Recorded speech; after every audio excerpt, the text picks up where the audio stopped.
Welcome back to Good Day State Line. It's never too early to think about your finances when you're getting married. Tonight, Anna from Rock Valley Credit Union is here. You're actually getting us ready. Next week is winter wedding week here on GDS, so we're like, get a jump start tonight. Perfect. And we're, of course, talking about love and finances as we celebrate Valentine's Day on Monday. How are you? I'm doing good. How are you? Good. So money's something you got to talk about, even though you maybe don't want to. It's not the most romantic thing to talk about, right? Not really, but how important is it to talk about it? Right, so love is in the air, but so are unfortunately divorces. It may be surprising for many people to hear that money and finances are the second leading reason of divorces, right behind infidelity. Okay. So that's something to think about. Yeah. And sure, it's not the most romantic thing to talk about, right? But doing so will help strengthen your wallet and your relationship. All right, so what advice do you have, as newlyweds are coming together, they're getting excited, planning their wedding, and then they're like, do we have to have a joint bank account? What are we supposed to do? Yeah, so number one, sit down and set a budget, right? So look at your monthly expenses, your debts, what you're bringing in, and really take a look at that picture. Number two, set up an emergency fund. You name it, the unexpected will happen. If you have a pet, you might have to make an emergency visit to the vet. Sure. You might have a sudden job loss. So those types of things can really put a dent into your finances. Having that emergency fund takes that weight off of your shoulders. So we say set it and forget it. So both of you want to contribute to a joint account, make contributions to there, and then it's there for whatever life happens. Sure.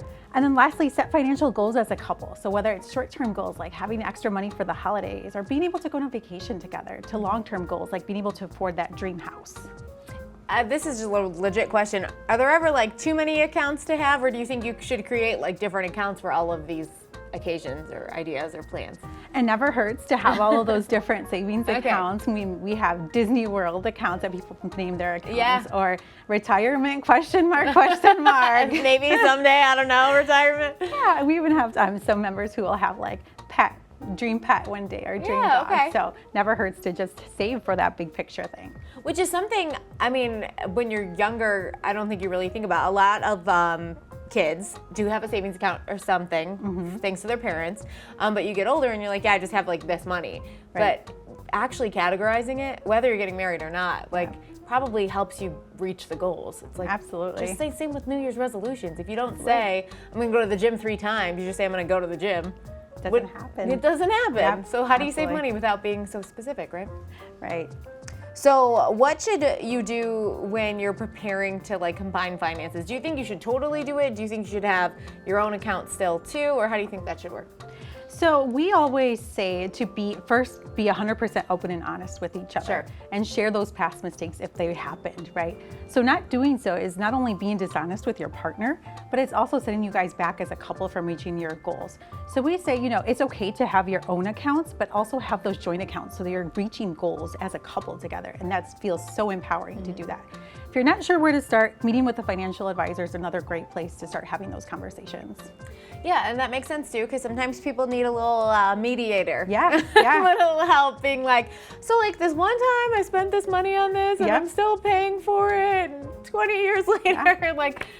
It's hard to say that stuff out loud sometimes. Absolutely. So you need some help. So what do you think about when we're talking about paying for a wedding, finances in that department?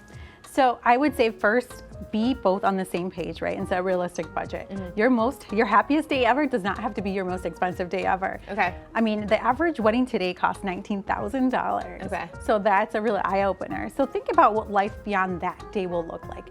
Will spending more money set you back from reaching your financial goals as a couple?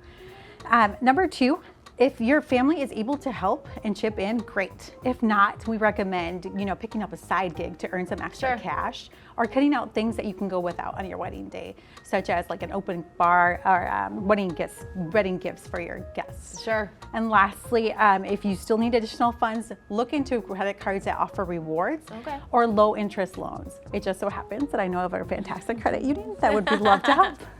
And I bet I know what that credit union is too. I bet it's Rock Valley Credit Union. Absolutely. All right, so how do we get in touch with you and get all this rolling? Absolutely. So we always accept appointments online, so you can go to rockvalleycreditunion.org or call us. It's at 815-282-0300. Perfect. Well, thank you so much for coming in. We'll have more wedding week for you next week coming up on GDS. Next, it's Throwback Thursday, all about appetizers. You don't want to miss that.